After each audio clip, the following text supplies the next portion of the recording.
Over the last year, I lost about 40 pounds, mostly by doing Weight Watchers. But like any weight loss journey, it hasn't been easy. It's had ups and downs and setbacks and all kinds of stuff like that. So I thought I would go over a little bit of that, specifically pertaining to what it's like using Weight Watchers. I sort of loosely use Weight Watchers. I'm not like religiously into it, but I use it mostly just kind of as a guide or as a template. So let me talk about some pros and cons, some things I like about Weight Watchers, some things I don't like about it. And then you can kind of decide for yourself what you think about it and whether you want to try it, or, maybe you can take bits and pieces of it like I do and leave the rest. I also want to say that I don't want anyone to feel pressure or feel like they have to lose weight. I don't want anyone to feel ashamed of the weight that they're at or feel that they need to lose weight because of anything other than their own personal goals and ambitions. But the first good thing about Weight Watchers is it's relatively easy to get started. I mean, I'm sure that they might sell you some sort of equipment, and they do have a subscription program, I know. But if you really wanted to, and you didn't have any money, you didn't want to pay for anything, you could pretty much do Weight Watchers.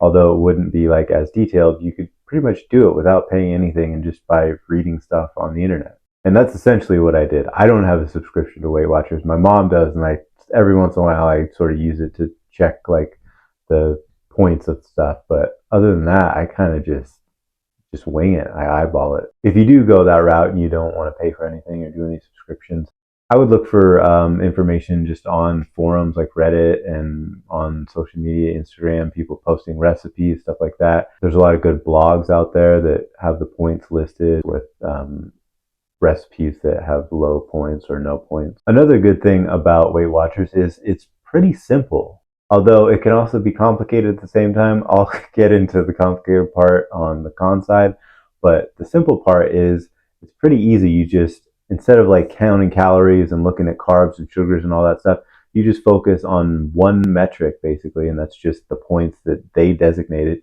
for whatever meal or recipe or just food item that you're eating. So essentially, they do the heavy lifting for you. They designate the metric, the points for you, and you don't have to crunch any numbers or anything.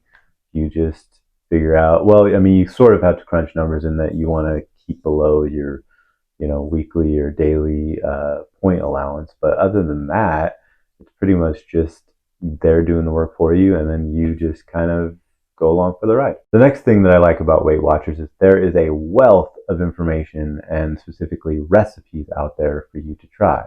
I've done other methods of weight loss and dieting before, lots of them, and I often inevitably just kind of run out of ideas and I get bored. And when I get bored, my willpower dwindles, and then the next thing you know, you're just cheating and splurging, and the weight is getting gained back on. If you're using the same recipes over and over again, you get bored very quickly, and then the next thing you know, you're just running out of gas, and you want something that actually tastes good.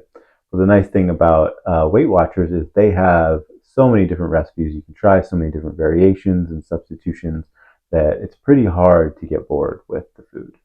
Personally, my favorite recipes for Weight Watchers are ones that substitute chickpea flour for wheat flour. It's a really good way to cut out gluten and to also cut down on the carbs. Okay, the last thing that I really like about Weight Watchers, and it's just the last thing that I can think of right now, there's probably other things that I'm just blanking on, and maybe I'll do another video at some point. If you want me to do another video, please let me know in the comments, and I'm happy to do it and try to think of some other things that I like about Weight Watchers. But the last thing for now that I like about Weight Watchers is there's a really great community of people doing it. There's people with big followings who have blogs and have vlogs on YouTube and who are out on social media talking about it. There's people who use the Weight Watchers app. There's people who are on Reddit, on forums. There's people all over the place. So it's really easy to find like-minded people who are on a similar journey as you, trying to use Weight Watchers. And that's always nice. It always helps, if you feel like you're not alone in whatever difficult task you're undertaking. That doesn't mean that it has to feel like a cult. I know a lot of weight loss things and what all those pyramid scheme type health cleanses and whatever can really feel like you're part of a cult or you're joining a cult and you're getting brainwashed and all that stuff. It doesn't have to feel like that. It definitely doesn't feel like that to me because honestly, I am just like, it's always at an arm's length away for me. I'm not like diving into it. But you can basically get as involved as you want to be without much pressure. And so that's always good. Okay, let's get into the cons, the bad things, the things that I don't like about Weight Watchers. And there's a decent amount. The first thing is some of the things about Weight Watchers don't make any sense, at least to me. And I was a fitness instructor and a nutritional specialist. I got certified as a nutritional specialist, so I know a thing or two about nutrition. So some of the things that don't make sense to me are they assign points to your meals and different types of food and stuff. And one of those foods is fruit. And if you're eating fruit, they give 0 points, no points to fruit at all, which doesn't really make sense to me because fruit has calories and it's carbs and it has sugar. So I feel like it should have some points. I mean, I could maybe understand not giving any points to like a lot of vegetables with a lot of fiber and low carbs.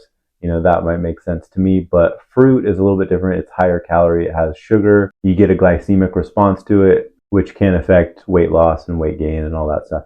So that was something that I really had a hard time wrapping my head around and getting past. Honestly, I still kind of struggled getting past it because if you ate a lot of fruit on top of, the points that you're already having, I feel like that could contribute to weight gain. Like say you're just, under your daily or weekly point allowance and then you're just kind of binging on fruit on top of that. I feel like that would make it hard to lose weight. But maybe that's me also just overthinking it, and maybe that's such a rare occurrence that people don't really do that. I mean I don't really do that because I don't binge on a lot of fruit. Another thing that I don't like about Weight Watchers, and this is going back to the Pro where it was simple, it's also complicated. I don't like that.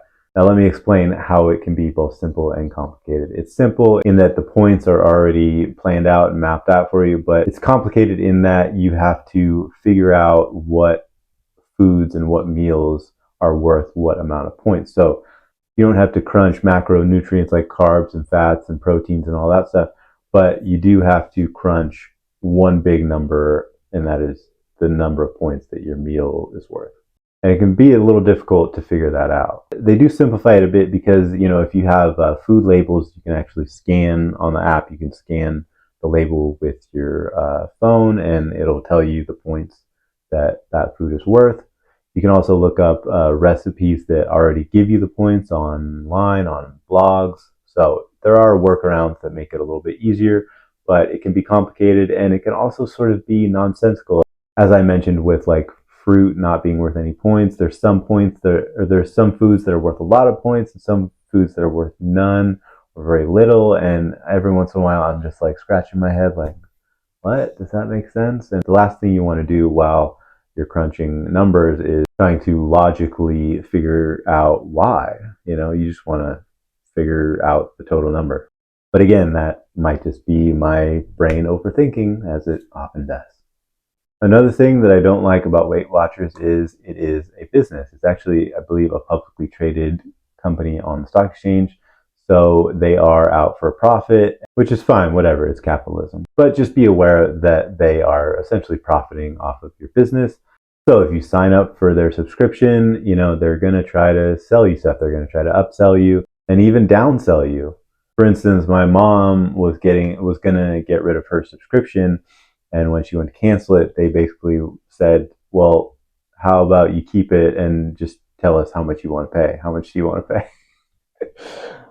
And I've actually come across that sort of strategy model with other companies too, where when you go to cancel something, you're ready to just get rid of it and not pay anything. They will basically try to keep you hanging on for even just the littlest amount, like a couple bucks a month. So I think the subscription was $10 a month, and then it jumped up to like $25 a month or something like that.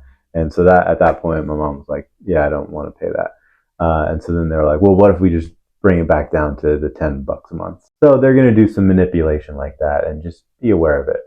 And also don't be afraid to, haggle with them. Like like that, you know? I mean, if you really threaten to cancel it enough, you might be able to get your subscription down even lower. The last thing I don't like about Weight Watchers for now is that inevitably you can hit a plateau. I feel like I've hit a plateau. It's been about a year and I haven't been able to drop down below the 170, the 40-pound weight loss mark. This is not specific to Weight Watchers. This can happen and often does happen with any sort of weight loss program or journey or, whatever you do to lose weight. Plateaus happen.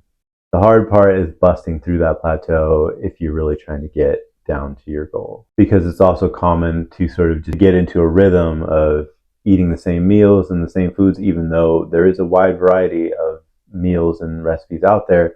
When you find something that works, it's really easy, especially with Weight Watchers, because you don't want to crunch numbers. You don't want to figure out how many points other meals are worth. So if you kind of stick to the same meals, then you don't have to crunch those numbers and you just hit them every time.